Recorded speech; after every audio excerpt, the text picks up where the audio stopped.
Hello everyone, welcome to JEE पे जीत series at Learnohub. मैं हूं अद्रिज और मेरे साथ आप पढ़ रहे हो physics for JEE only at learnohub.com, जहां पे आपको मिलते हैं फिजिक्स, केमिस्ट्री, मैथमेटिक्स के सारे लेक्चर्स, सारे वीडियोस बिल्कुल फ्री।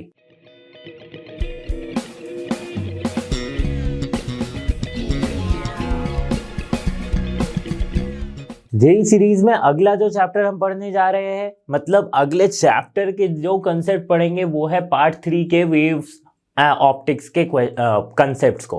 यहाँ पे हम समझेंगे डिफ्रैक्शन और पोलराइजेशन को। देखा जाए डिफ्रैक्शन को तो जेई में काफी सारे सवाल पूछे गए हैं यहाँ से, और पोलराइजेशन से कुछ फॉर्मूला बेस्ड डायरेक्ट क्वेश्चंस पूछे जाते हैं। तो इसी तरह से ये वीडियो हमारा जो है इंपॉर्टेंट हो जाता है जेई पॉइंट ऑफ व्यू के लिए। तो चलिए शुरू करते हैं इस वीडियो को।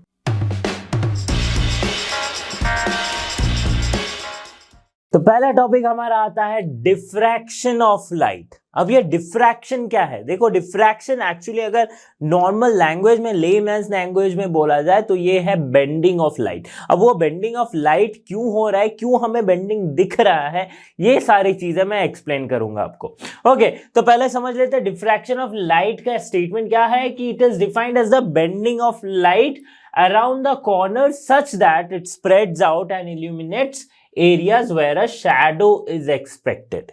Okay, where a shadow is expected, जहां पे एक शैडो एक्सपेक्ट किया जा सकता था बट उस जगह पे एक हमें पैटर्न मिलता है। अब देखो, इंटरफेरेंस जो हम पढ़े थे, इंटरफेरेंस में भी हमने देखा था कि दो स्लिट के बीच से, दो यंग्स डबल स्लिट एक्सपेरिमेंट अगर आपको याद है तो उसमें हमने क्या देखा कि दो स्लिट है, दो स्लिट के बीच से यहां से क्या हो रही है, कुछ इस तरह से इंटरफेरेंस पैटर्न क्रिएट हो रहा है। और जब इसको हमने स्क्रीन पे डाला तो यहाँ पे हमें डार्क एंड ब्राइट फ्रिंजेस मिल रहे थे, right? Bright and dark fringes मिल रहे थे। तो कुछ इस तरह का पैटर्न शो हो रहा है जब हम एक सिंगल स्लिट से, एक पतले से स्लिट से एक पॉइंट सोर्स के थ्रू अगर हम इस लाइट को क्रॉस करवा रहे हैं और उसे एक स्क्रीन में देखा जा रहा है। तो डिफ्रैक्शन को देखा गया कि डिफ्रैक्शन क्या था कि नैरो गैप जब है, जब बहुत ही छोटा सा गैप है तब डिफ्रैक्शन का इफेक्ट ज्यादा है, और जब वाइड गैप है, मतलब गैप काफी बड़ा है, तब क्या दिख रहा था कि इस डिफ्रैक्शन का इफेक्ट जो है वो बहुत ही कम है। मतलब इसका मतलब हमें ये समझ में आया कि डिफ्रैक्शन अगर शो करना है तो आपको जो स्लिट की साइज है या फिर स्लिट की जो डिस्टेंस है बहुत ही छोटी लेनी पड़ेगी, तभी आपको डिफ्रैक्शन मिलेगा। अच्छा, इस डिफ्रैक्शन में हो क्या रहा है? ऐसा क्या हो रहा है कि लाइट बेंड हो जा रही है। देखो, इनके जो एग्जांपल्स है डिफ्रैक्शन ऑफ लाइट के, ये हम देख सकते हैं बहुत बार क्लाउड्स में।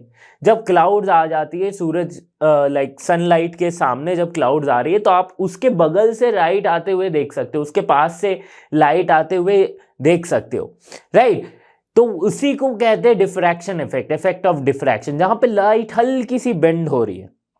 ठीक है, ये कब देखा जा रहा है? जब शार्प एज हो या फिर ये कुछ इस तरह से शार्प एज हो, यहां से लाइट रे आ रही हो तो यहां से वो बेंड हो जाती है। ठीक है, तो इस इफेक्ट को डिफ्रैक्शन कहते हैं। अच्छा, डिफ्रैक्शन हो क्यों रहा है? पहले ये समझते हैं कि इंटरफेरेंस और डिफ्रैक्शन में ऐसा क्या अंतर है। इंटरफेरेंस क्यों हो रहा था और डिफ्रैक्शन ऐसा क्या इंटरफेरेंस से अलग हो रहा है? देखो, इंटरफेरेंस में हम क्या देख रहे थे कि दो वेव्स जो है, दो लाइट वेव्स, राइट, अलग अलग वेव फ्रंट की, मतलब यहां से अगर सपोज कर रहे हैं यहां पे पैरेलल लाइट रेज आ रही है, राइट? अब यहां से वो एक पॉइंट सोर्स हो जा रही है, जैसे ही स्लिट से टकराएगी यहां से पॉइंट सोर्स हो जाएगी, राइट? इंटरफेरेंस मैंने बहुत अच्छे से समझाया। अब यहां पे क्या हो रहा है कि ये अपनी एक वेव फ्रंट बना रही है। ठीक है, अपनी वेव फ्रंट ये बना रही है। ओके, तो अब इस स्लिट से जो निकला ये भी अपनी वेव फ्रंट बनाई। ठीक है, तो यहां पे हमें कुछ स्क्रीन पे पैटर्न देखने को मिल रहा है। ठीक है, तो ये हम कहेंगे कि भैया दो वेव्स का सुपरपोजिशन हो रहा है और हमें एक इंटरफेरेंस पैटर्न शो हो रहा है। पर डिफ्रैक्शन में तो दो वेव्स नहीं है, यहां पे तो एक ही पॉइंट, एक स्लिट से एक पॉइंट सोर्स ही निकल सकती है, कुछ इस तरह से। तो यहां पे आता है कंसेप्ट वेवलेट्स का। वेवलेट्स क्या कह रहे थे कि एक वेव फ्रंट में जितने भी पार्टिकल्स हैं वो एक अलग अपना सेकेंडरी वेव फ्रंट बनाने का सोर्स है। मतलब ये भी अपना एक वेव फ्रंट बना सकती है, ये भी बना सकती है, ये भी बना सकती है, ये भी बना सकती है, ठीक है।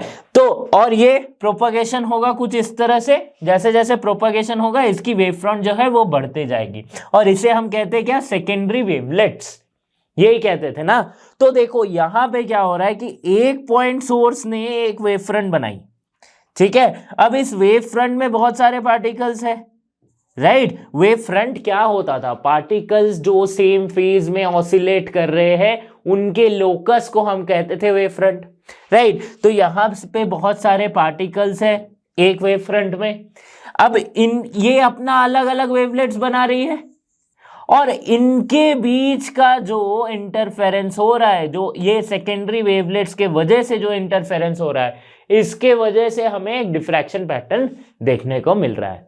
सॉरी, इंटरफेरेंस नहीं बोलेंगे, यहां हम कह सकते हैं कि जो सेकेंडरी वेवलेट्स का सुपर पोजिशन हो रहा है उसके वजह से हमें इंटरफेरेंस पैटर्न देखने को मिल रहा है स्क्रीन पे, ठीक है। इंटरफेरेंस पैटर्न देखने को मिल रहा है, sorry, dark and bright fringes pattern, diffraction pattern बोलते हैं उसको। इंटरफेरेंस में बार बार कंफ्यूज हो जा रहा हूं, बट इंटरफेरेंस दो सोर्सेस के दो वेव फ्रंट का आपस का जो सुपरपोजिशन है उसको हम इंटरफेरेंस बोलेंगे। बट यहां पे सेम वेव फ्रंट के अलग अलग पार्टिकल्स का जो सेकेंडरी वेवलेट्स का सुपरपोजिशन है उसको हम डिफ्रैक्शन बोलेंगे, ठीक है। इसी वजह से हमें एक स्क्रीन पे पैटर्न शो होता है। अच्छा, डिफ्रैक्शन होते हैं दो टाइप के।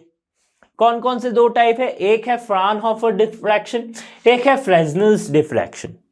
फ्राउनहोफर क्या कहता है कि फ्राउनहोफर एक्चुअल में डिफ्रैक्शन का ये जस्ट डिस्टेंस पे मैटर करता है। देखो क्या हो रही है कि Fraunhofer diffraction occurs when the distance from the object to the source and the object to the image are so great that the incoming and outgoing waves are effectively planar. Incoming and outgoing waves are effectively planar. मतलब यहां पे simple सी बात है, object और source या फिर object और image का डिस्टेंस बहुत ज्यादा होता है। तो इस समय अगर डिफ्रैक्शन पैटर्न शो हो रहा है तो उसे हम कहेंगे Fraunhofer diffraction. For example, diffraction of single slit, double slit, diffraction grating, right. ये जो तीन आपने देखा है कि सिंगल स्लिट, डबल स्लिट और डिफ्रैक्शन ग्रेटिंग, ये तीनों ही एक्सपेरिमेंट आप स्कूल में कर चुके होंगे, ठीक है। अगर किसी किसी के सिलेबस में सिर्फ डिफ्रैक्शन ग्रेटिंग रहता है तो सिर्फ डिफ्रैक्शन ग्रेटिंग आपने किया होगा, और आगे जब आप इंजीनियरिंग में जाओगे या फिर फिजिक्स में आगे पढ़ोगे तो आपको ये सारे एक्सपेरिमेंट्स करने पड़ेंगे। तो ये काफी मजेदार है।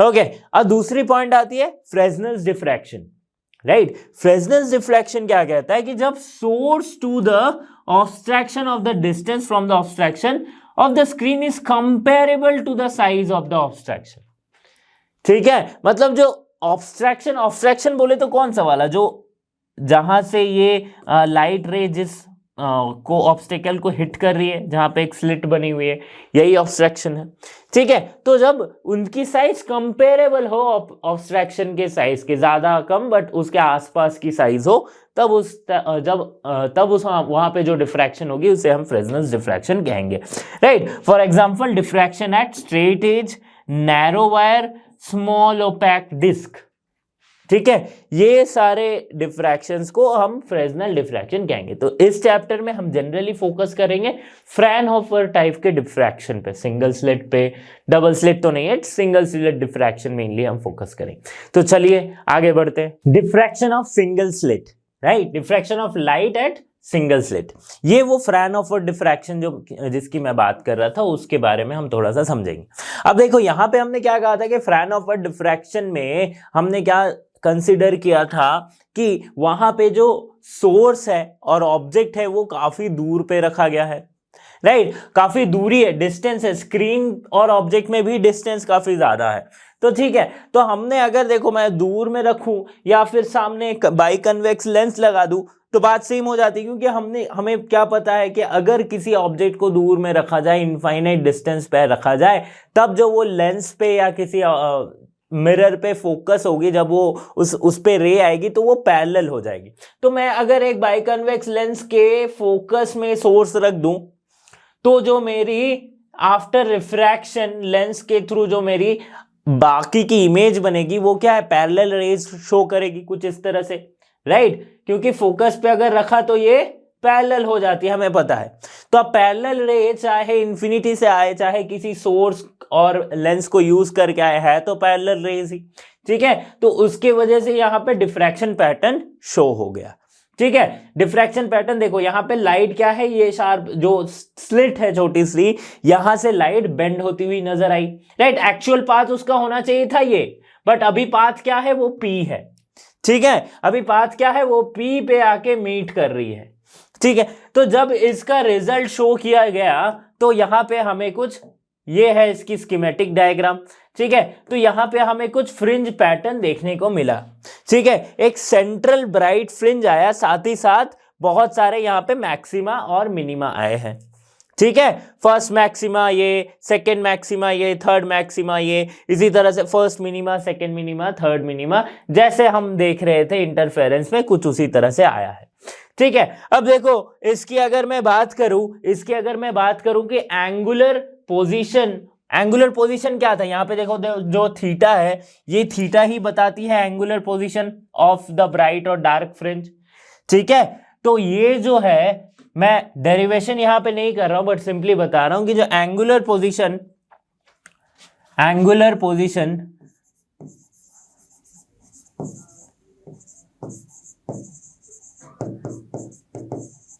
Of nth minimum,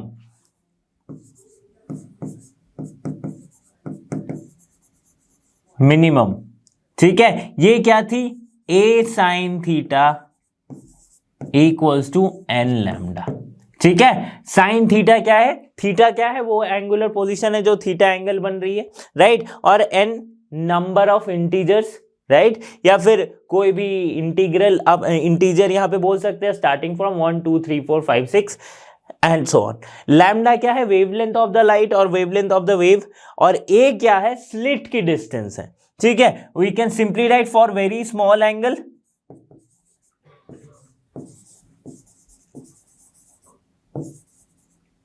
small angle theta, sin theta can be considered as theta only, so theta equals to हम लिख सकते हैं n lambda by a, where n equals to 1 2 3 and so on, ठीक है। ये हमारे पास आ गई। अब यहां से y भी हम देख सकते हैं, y क्या है, देखो थीटा है एंगुलर पोजीशन,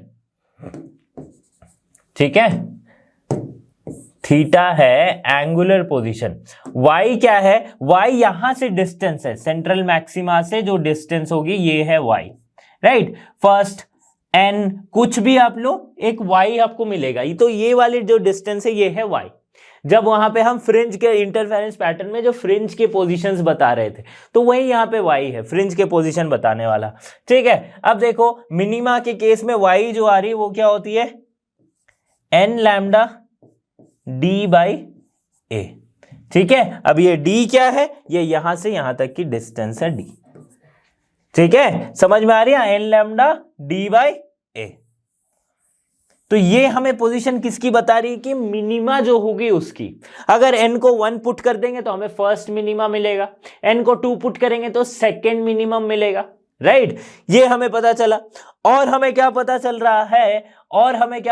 रहा है कि ये तो मिनिमा का केस हो गया। अब मैक्सिमा का केस देखेंगे, और हमें क्या पता चल रहा है कि जो width of the central maximum है, जो देखो लास्ट के केस में जो हमने सेंट्रल मैक्सिमम देखा था, सेंट्रल मैक्सिमम, इसकी जो विड्थ है ये क्या है, ये ट्वाइस है किसके, द सेकेंडरी मैक्सिमम के, twice at the of the secondary maximum. मतलब अगर थीटा इक्वल्स टू या फिर y equals to n lambda d by a है, ये क्या है, nth मिनिमम का है। अच्छा मैक्सिमम को बताया नहीं, मैं मैक्सिमम को भी बता देता हूं। मैक्सिमम के केस में क्या है, फॉर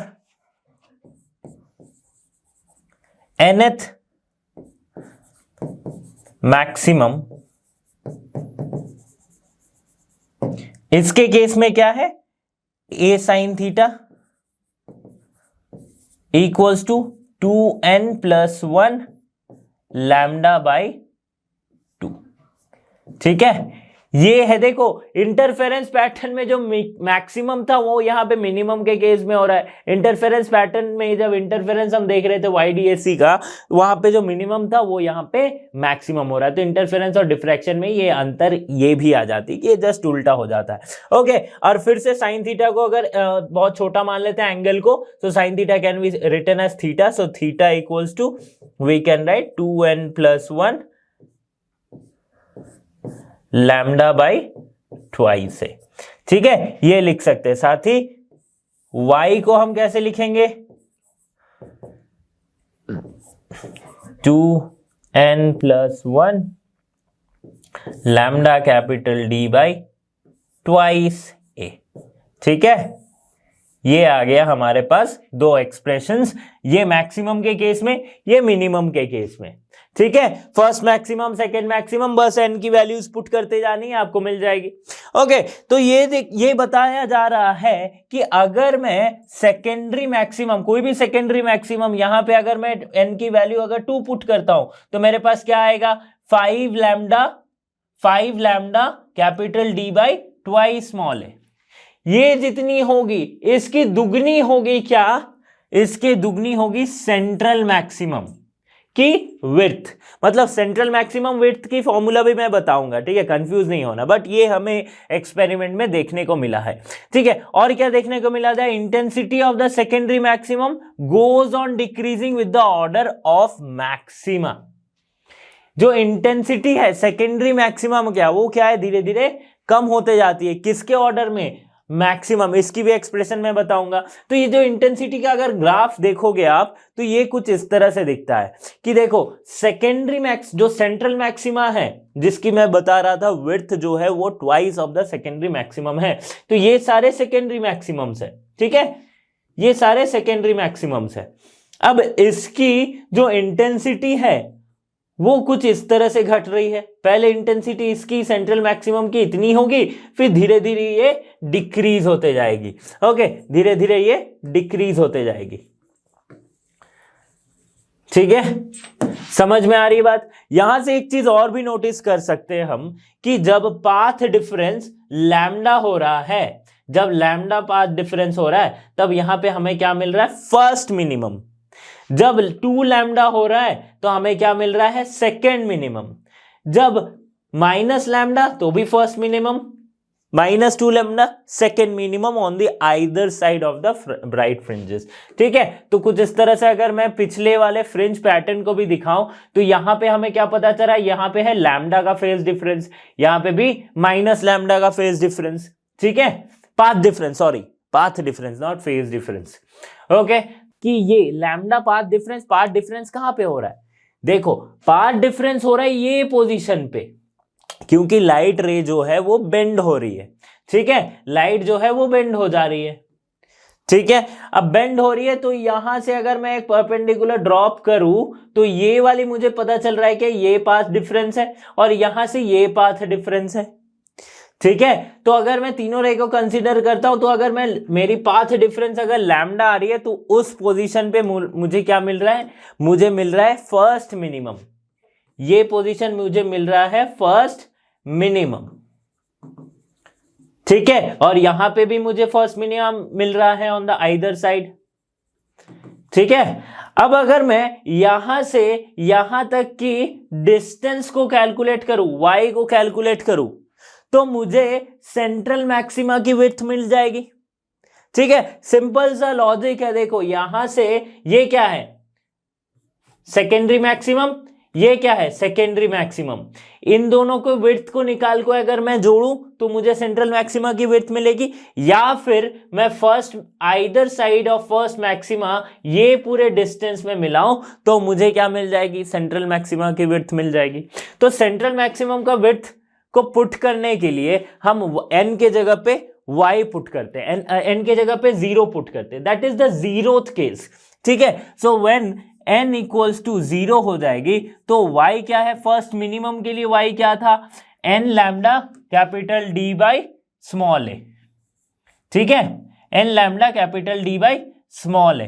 तो यहां पे हमारे पास क्या आ जाएगा, देखो फर्स्ट मिनिमम के केस में क्या हो रहा है, अच्छा सॉरी यहां तो फर्स्ट मिनिमम हम कर रहे हैं ना, ये केस है nth 0 का, बट यहां पे n की वैल्यू क्या पुट करेंगे, हम एक फर्स्ट मिनिमा से दूसरे वाले फर्स्ट मिनिमा के डिस्टेंस को कैलकुलेट कर रहे हैं, ठीक है। तो डिस्टेंस को कैलकुलेट करेंगे तो यहां से यहां तक की डिस्टेंस होगी 1 lambda capital D by small a, plus ये वाला भी उतना ही होगा 1 lambda capital D by small a. So ये हमारे पास y क्या आ गई, और इसे हम बीटा भी लिख सकते हैं, बीटा नॉट भी लिख सकते हैं, राइट, बीटा नॉट भी लिख सकते हैं, बीटा नॉट। सो y और बीटा नॉट इक्वल्स टू कितना हो जाएगा, twice lambda capital D by small a. तो ये हो गई सेंट्रल मैक्सिमम की विड्थ। क्या आ गई, सेंट्रल मैक्सिमम की विड्थ आ गई, और दैट इज ट्वाइस ऑफ, यहां पे हम देख सकते हैं ट्वाइस ऑफ ए वाई, ठीक है, ट्वाइस ऑफ y1 या फिर y आप फर्स्ट मिनिमम बोल सकते हो, ठीक है। तो सिंपली इसको मैं लिख सकता हूं b नॉट इक्वल्स टू, ये y हटा दो, सिंपली मैं लिख सकता हूं b not equals to twice lambda capital D by small a, ठीक है। समझ में आ गई कि सेंट्रल मैक्सिमम की विड्थ क्या होती है। उसी तरह से angular width of the central maximum,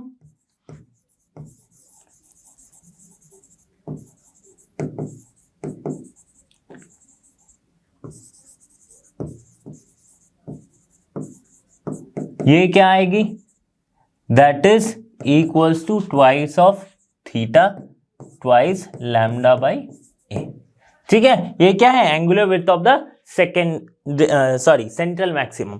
अब आते हैं इसके इंटेंसिटी पे, तो इसकी जो इंटेंसिटी होगी उसकी इक्वेशन कुछ इस तरह से आगे, देखो मैंने डेरिवेशन कुछ भी नहीं किया है क्योंकि ये इंपॉर्टेंट नहीं है। Intensity I equals to I not, right, I not sine alpha by alpha का स्क्वायर। अब आप बोलोगे कि सर ये अल्फा क्या है, तो अल्फा है pi a sine theta by, pi a sine theta by lambda,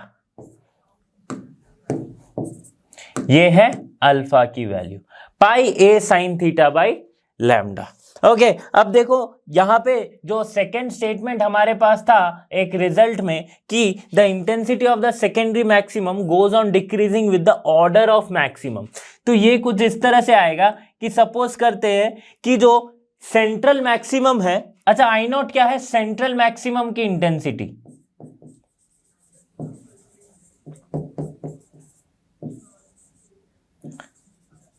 central maximum. तो आई नॉट अगर सेंट्रल मैक्सिमम की इंटेंसिटी होती है तो उसके बाद जो सेकेंडरी मैक्सिमम की इंटेंसिटीज आएगी वो क्या होगी, ये है आई नॉट, ये है पहला सेंट्रल मैक्सिमम की इंटेंसिटी। फिर आती है आई नॉट बाई 61, क्या आती है, आई नॉट बाई 61। फिर आती है I not by 121 and so on, ये आगे बढ़ता जाएगा। ओके, समझ में आ रही है बात। अब देखो, sorry this will be I think, पहला आता है 21,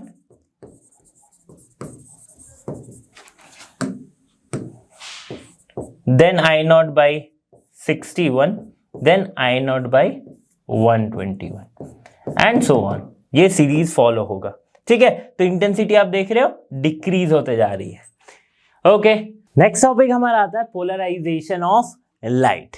तो पोलराइजेशन ऑफ लाइट को अगर मैं एक सिंपल सा एग्जांपल दूं तो उसमें हम क्या कर सकते हैं, एक सिंपल सी एग्जांपल, जैसे आपके डेली लाइफ के एग्जांपल में, जैसे कि आपके छोटे भाई बहन हैं तो वो क्या करते हैं, बहुत ही उनका दिमाग में बहुत कुछ चलता रहता है, राइट, कि कभी ये शरारत कर देंगे, कभी खेलने चले जाएंगे, पढ़ाई कभी किया तो किया, नहीं तो फिर कहीं बदमाशी कर लिए।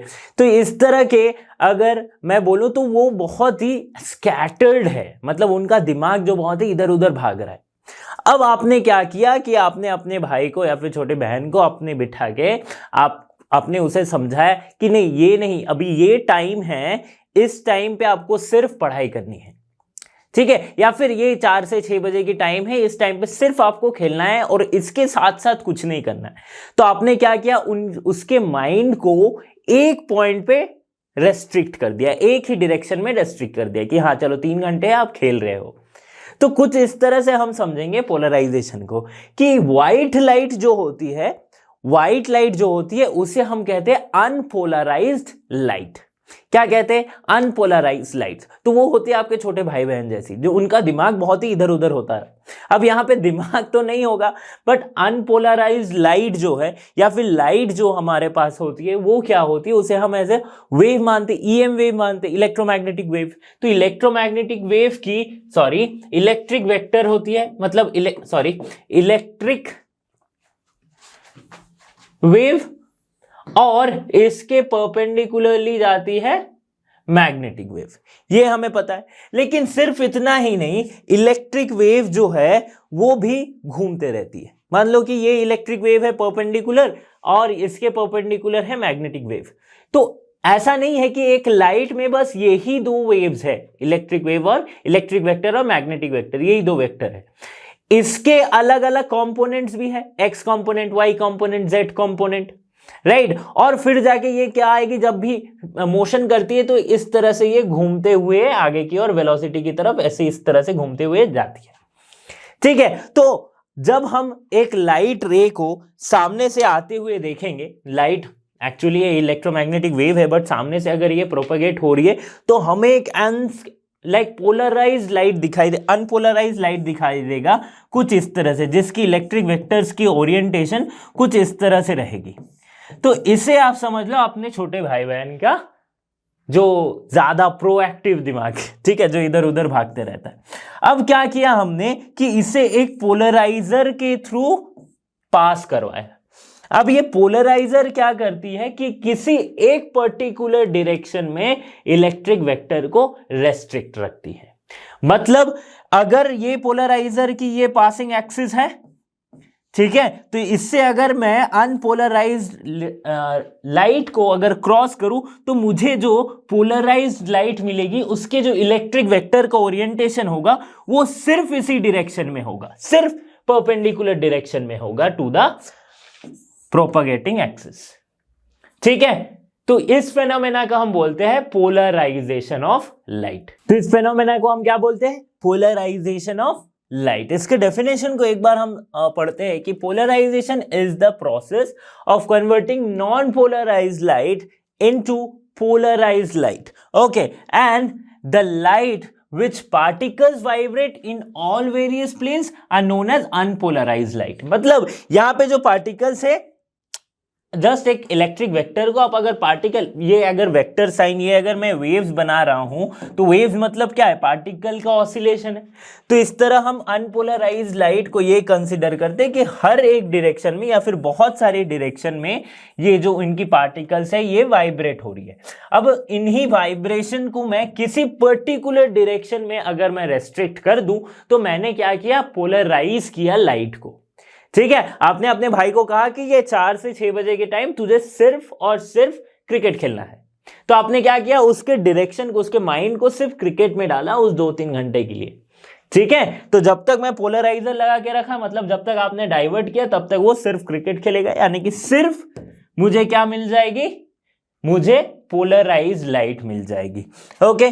तो ये अनपोलराइज्ड लाइट कैसी होती है, व्हाइट लाइट होती है। जो व्हाइट लाइट, जो डिफरेंट वेवलेंथ्स होते हैं जिसमें, जैसे कि सनलाइट होगी, ये अनपोलराइज्ड लाइट है। जैसे कि अगर आपने बल्ब देखा होगा, राइट, जो इनकैंडेसेंट बल्ब है, जो थॉमस एडिसन वाला जो बल्ब हम पढ़ते, जो कुछ इस तरह से दिखता है, जहां पे टंगस्टन की ये फिलामेंट होती है, तो ये जो लाइट प्रोड्यूस करती है ये एक अनपोलराइज्ड लाइट प्रोड्यूस करती है, ठीक है। वैसे ही अगर आप अपने ट्यूब लाइट्स को देखोगे तो ट्यूब लाइट्स एक पोलराइज्ड लाइट प्रोड्यूस करती है।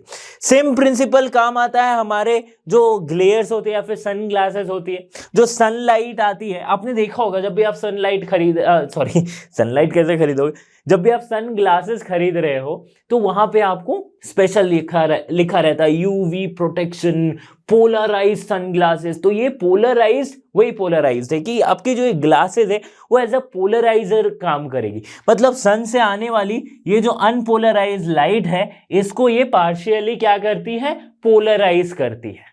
ठीक है, पार्शियली पोलराइज करती है, तो ऑब्वियसली इसकी इंटेंसिटी घट जाती है, राइट। पोलराइजेशन होगा तो इंटेंसिटी उसकी धीरे धीरे घटते जाती है। अब ये कैसे घटती है इसके ऊपर एक और डिस्कशन होगा जो मैं कुछ देर बात करने वाला हूं, ठीक है। बट आप अगर खुद ही नोटिस करो, आप सनग्लास क्यों पहनते हो, स्टाइल के लिए, वो तो एक पॉइंट है। दूसरी पॉइंट क्या आती है कि अगर आप सनलाइट में जा रहे हो, धूप के तरफ, आपको लाइक नॉर्मल नेकेड आई से आपको देखने में मुश्किल होगी, तो इसीलिए आप पहनते हो क्या, सनग्लास, ताकि आप देख सकते। इवन क्रिकेटर्स भी देखो, जब दिन के टाइम में मैच होती है तो वो कैचेस वगैरह जो आते हैं तो क्या होती है, सनलाइट आंखों में आती है तो कैच मिस हो जाती है। तो अगर वो सनग्लास पहने रहते हैं, पोलराइज सनग्लास, तो वो उसके इंटेंसिटी के इफेक्ट को कम करती है सनलाइट के, राइट। तो इजीली बॉल दिखता है एंड दैट्स आउट। ओके, तो इस तरह से एक और मैं अगर आपको एग्जांपल दूं, बेस्ट एग्जांपल ऑफ पोलराइजेशन अनपोलर या फिर पोलराइज लाइट का, तो ये देखो, ये स्कीमेटिक हमें बता रहा है कि किस तरह से पोलराइजेशन हो रही है। ये है वर्टिकल पोलराइजर। वर्टिकल पोलराइजर बोले तो मतलब ये सिर्फ अनपोलराइज लाइट को वर्टिकल डायरेक्शन में रेस्ट्रिक्ट करेगी, ठीक है। तो यहां पे आप देख सकते हो कि ये है अनपोलराइज लाइट, बहुत ही ऐसे, राइट। इसको इसने, ये वर्टिकल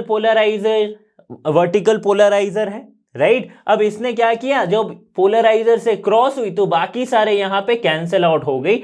जो लाइट हमें मिल रही है वो क्या है, लीनियरली पोलराइज लाइट, जिसकी प्रोपगेशन के डायरेक्शन के परपेंडिकुलर इसके इलेक्ट्रिक वेक्टर का ऑसिलेशन हो रहा है, या फिर जो पार्टिकल्स का ऑसिलेशन हो रहा है। तो हमें कुछ इस तरह से यहां पे मिल रही है। सिमिलर केस है हॉरिजॉन्टल पोलराइजर, अगर मैं लगा दूं तो यहां पे भी मुझे मिलेगा क्या, अनपोलराइज गई। अब यहां से पोलराइज लाइट कुछ इस तरह से नजर आ रही है। समझ में आ रही है बात? तो इसकी आप एक स्क्रीनशॉट लेके रख सकते हो। इसकी अगर आप ऑब्वियसली GIF का स्क्रीनशॉट आपको मिलेगा नहीं, बट फिर भी अंडरस्टैंडिंग के लिए एक सेकंड के लिए आप स्क्रीनशॉट लेके रख सकते हो।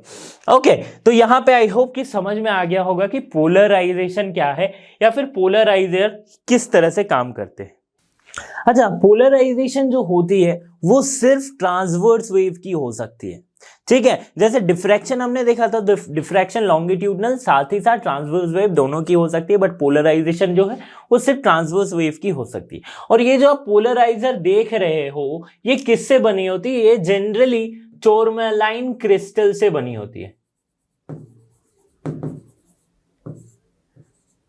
क्रिस्टल्स से बनी होती है। ओके, ये आप समझ लो। इसको पोलरॉइड्स भी कहते हैं, पोलराइजर को। ओके, अब आगे बढ़ते हैं और समझते हैं। अच्छा, इंटेंसिटी, हाँ, इंटेंसिटी के मैं बारे में बता रहा था कि जैसे कि मैंने सनग्लास पहनी तो मेरी इंटेंसिटी जो है वो कम हो गई, तो कितनी हो जाएगी, तो अगर यहां पे अनपोलराइज्ड की इंटेंसिटी अगर I0 है तो पोलराइज लाइट की जो इंटेंसिटी होगी वो जस्ट हाफ हो जाएगी, I0/2 हो जाएगी, ठीक है। ये समझ में आया कि इंटेंसिटी जो है I0, ये क्या हो जाएगी, पोलराइज लाइट की इंटेंसिटी हो जाती है, यहां पे मैं लिख देता हूं I0/2, where I0 is the intensity of unpolarise light, ठीक है। और एक सिंपल सा जो एक डेमोन्स्ट्रेशन है, या फिर आप जो फिगर में आप ड्रॉ करोगे तो अब आप क्या बता सकते हो कि ये जो परपेंडिकुलर, ये जो एरो इस तरह से शो कर रहा है, ये क्या शो कर रहा है कि अगर ये डायरेक्शन ऑफ प्रोपगेशन है तो ये शो कर रहा है vector which is parallel to the plane of the board और plane of the paper. Plane of the paper के पैरेलली ये ऑसिलेट हो रही है। और यहां पे अगर डॉट है तो अब यहां पे हम बोल सकते हैं कि ये perpendicular to the plane of the paper ये ऑसिलेट हो रही है, ठीक है, डॉट, और ये एरो इस तरह से बताती है। ओके, अब आगे बढ़ते हैं और समझते हैं पोलराइजेशन बाय रिफ्लेक्शन और एक इंपॉर्टेंट लॉ को, दैट इज ब्रूस्टर्स लॉ। ये क्या कहता है, देखो, टोटल इंटरनल रिफ्लेक्शन हमने पढ़ा था, राइट। तो कुछ उसी के अलोंग या फिर उसी के लाइक एनालॉगस हम बोल सकते हैं कि ये ब्रूस्टर्स लॉ को हम समझेंगे। देखो, है दोनों ही बहुत ही डिफरेंट चीजें, बट मैं समझाने के लिए आपको कोशिश कर रहा हूं कि दोनों को थोड़ा सा रिलेट करके पढ़ाया जाए, बट है दोनों ही अलग चीजें।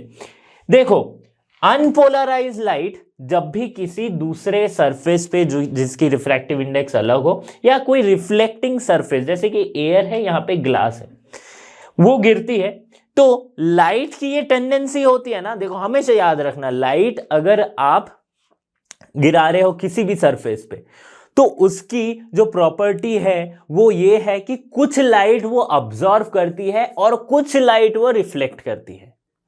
ठीक है, क्या करती है, कुछ लाइट ऑब्जर्व कर लेती है, कुछ लाइट रिफ्लेक्ट करती है। मिरर में आपको क्यों नहीं समझ में आता है, क्योंकि वो हाईली पॉलिश्ड होती है, तो मैक्सिमम अमाउंट ऑफ लाइट जो है वो रिफ्लेक्ट हो जाती है।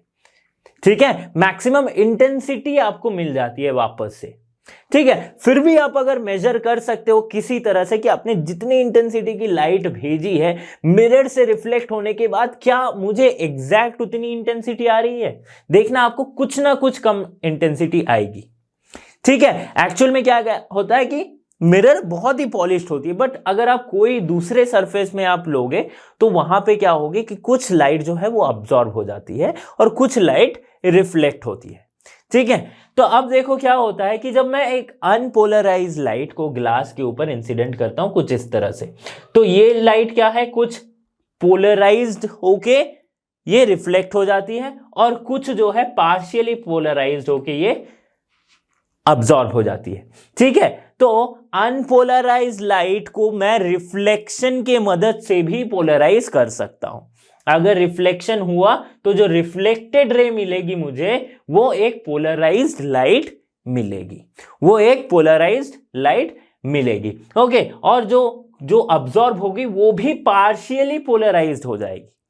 ठीक है, अब ब्रूस्टर्स एंगल को समझते हैं, ये कब पॉसिबल है, कब ऐसा रिफ्लेक्शन होगा तो ये पोलराइज्ड लाइट मिलेगी, उसी पे है ये ब्रूस्टर्स एंगल।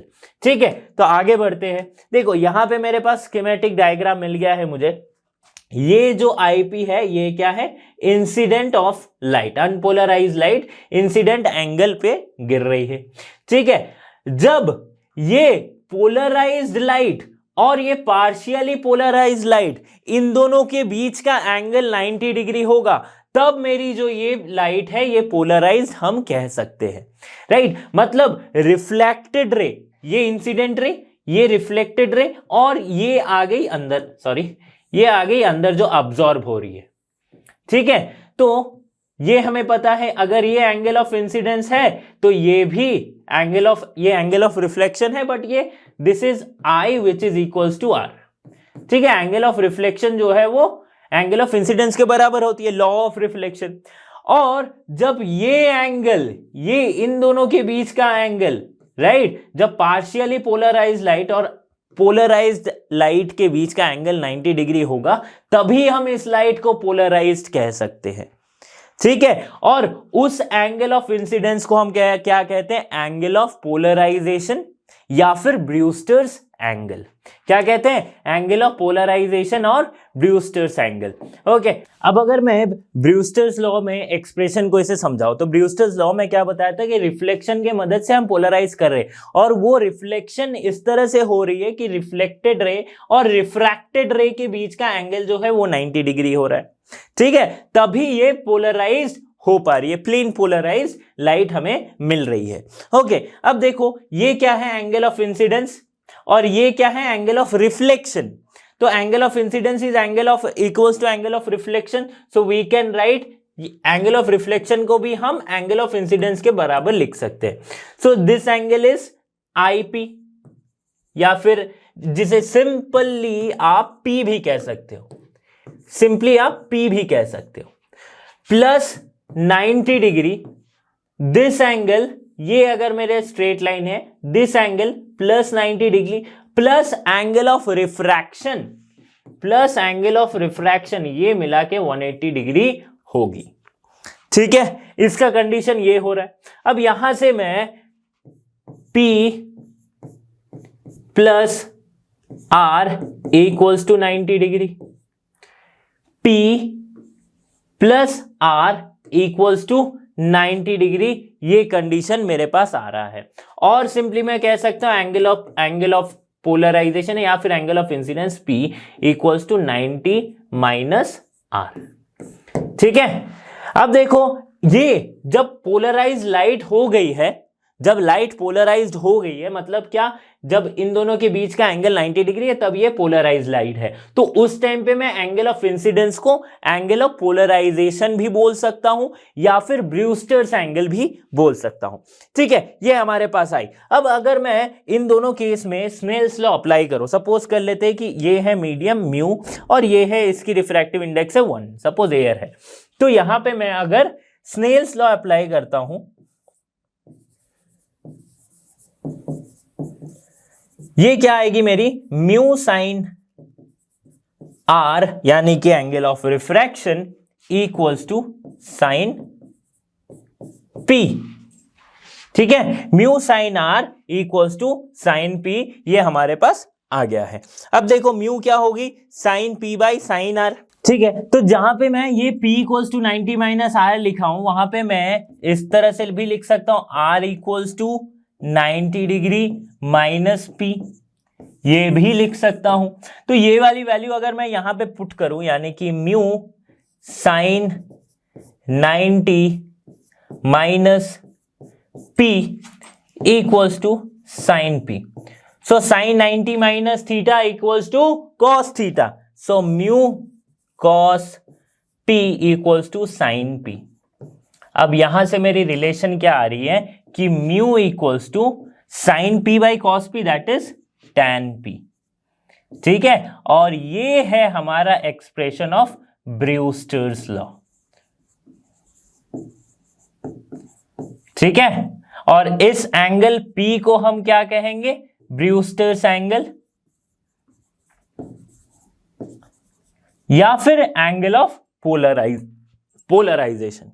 समझ में आ गई बात कि क्या होती है ब्रूस्टर्स लॉ। एक बार आप स्टेटमेंट को भी पढ़ लो कि polarisation by reflection refers to a phenomena where light waves are reflected off a surface become partially or fully polarized.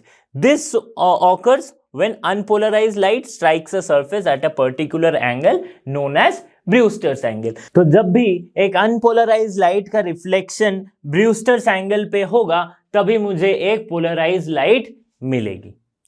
ठीक है, समझ में आ गया कि पोलराइजेशन क्या होता है। अब दूसरे टॉपिक पे आते हैं जो कि हमारा है लॉ ऑफ मैलस लॉ।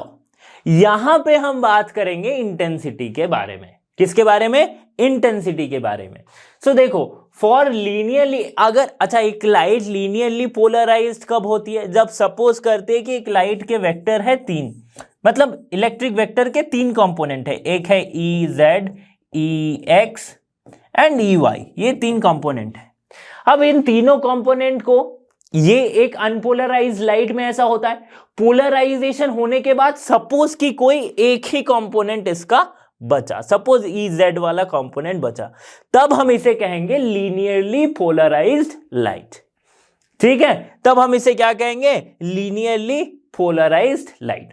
तो कभी भी इस तरह के लीनियरली पोलराइज्ड लाइट की इंटेंसिटी I0 को किसी दूसरे polarisation transmitted through an ideal polarisation, अच्छा 2 बार पोलराइजर लगाए तो सेकेंड वाले को हम एनालाइजर बोलते हैं। ठीक है, एनालाइजर बोलते हैं। ठीक है, ये भी समझ लो।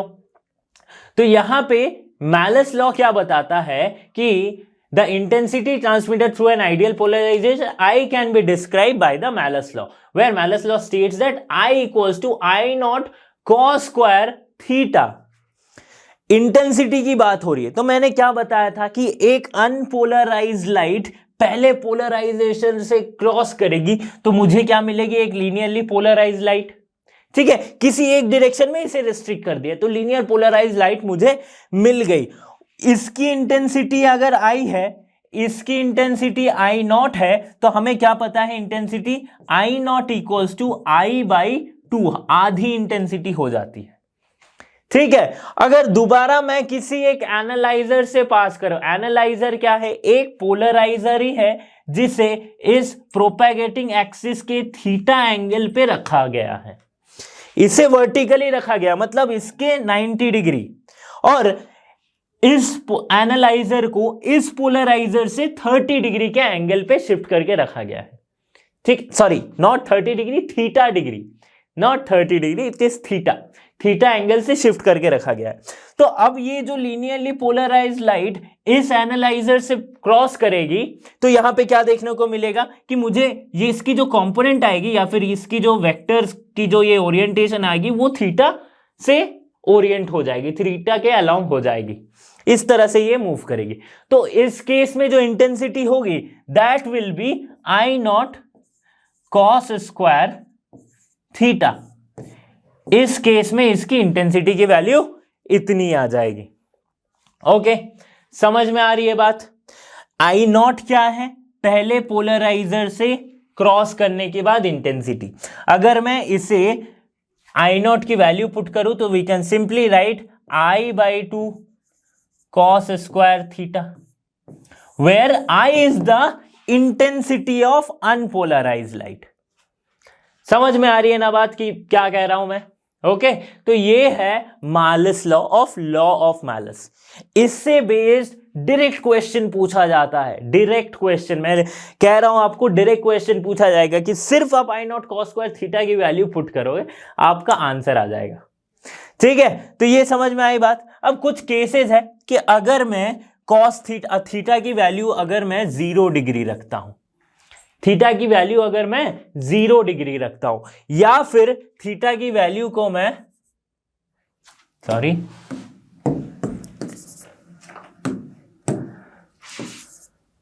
180 डिग्री रखता हूं, तो इस केस में क्या होगा? जो मेरी कॉस थीटा की वैल्यू आएगी दैट विल बी ±1, राइट, यही वैल्यू आएगी। तो मुझे जो इंटेंसिटी मिलेगी I dash equals to I not cos square theta, यानी कि ±1 वैल्यू पुट करेंगे, राइट, सॉरी यहां पे हमारी वैल्यू क्या आ जाएगी? 1 आ जाएगी। कॉस थीटा की वैल्यू 1 है तो इसका स्क्वायर करो, प्लस का स्क्वायर माइनस का स्क्वायर, ये 1 ही आएगा, राइट। तो ये इसकी वैल्यू जो आ जाएगी वो है आई नॉट। यानी कि अगर मेरा पोलराइजर और एनालाइजर दोनों ही पैरेलल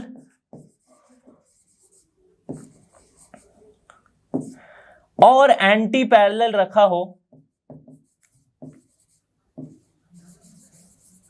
तो मेरे इंटेंसिटी ऑफ पोलराइज्ड लाइट पे कोई चेंज नहीं आएगी। I dash will be equals to I naught. ठीक है, यहां पे मैं लिख देता हूं I dash equals to I not cos square theta. तो यहां पे कॉस स्क्वायर थीटा की वैल्यू हो रही थी 1, that means I dash equals to I. तो मतलब अगर ये एनालाइजर इसका थीटा अगर मैं 0 डिग्री या फिर 180 डिग्री रख रहा हूं, किससे? इसके, ठीक है, पैरेलल या फिर एंटी पैरेलल रख रहा हूं, तो मुझे जो आई नॉट यहां पे मिल रही थी यहां पे भी आई नॉट मिलेगी। ठीक है, ये एक केस हो रहा है। दूसरा केस क्या होता है? अगर मैं थीटा की वैल्यू को 90 डिग्री पुट कर दूं, थीटा को अगर मैं 90 डिग्री पुट कर दूं तो कॉस थीटा की वैल्यू क्या आ जाएगी भाई? कॉस थीटा की वैल्यू आ जाएगी 0। तो मुझे जो इंटेंसिटी मिलेगी आई डैश वो क्या हो जाएगी? 0 आ जाएगी इंटेंसिटी। ठीक है, मतलब इसको अगर मैं जस्ट 90 डिग्री पुट कर दूं, राइट, ये जो देखो एनालाइजर, इसको थोड़ा सा और रोटेट कर दूं ताकि ये 90 डिग्री का एंगल बना ले, किसके साथ? इसके ओरिएंटेशन के साथ। तो मुझे जो पोलराइज्ड, मुझे जो लाइट मिलेगी उसकी इंटेंसिटी होगी ही नहीं। मतलब क्या लाइट मिलेगी? नहीं मिलेगी, ऑब्वियसली इंटेंसिटी नहीं है तो इंटेंसिटी 0, मतलब लाइट ही नहीं है वहां पे। ओके, समझ में आ रही बात। तो ये था मालस लॉ और यहां पे हमने खत्म किया पोलराइजेशन को। इसी से बेस्ड आपको डायरेक्ट क्वेश्चन पूछा जाएगा, चाहे वो जेईई का एग्जाम हो, चाहे वो नीट का एग्जाम हो, या फिर कोई भी आप कॉम्पिटिटिव एग्जाम दोगे। स्टूडेंट्स, यहाँ पे हमने कंप्लीट किया है वेव ऑप्टिक्स के कंसेप्ट को। आई होप कि आपको समझ आया होगा। तो इसी तरह के वीडियोस के लिए आपको लर्नो हब के साथ बने रहना है, क्योंकि लर्नो हब फ्री है पर बेस्ट है। So thanks for being here and have a great day.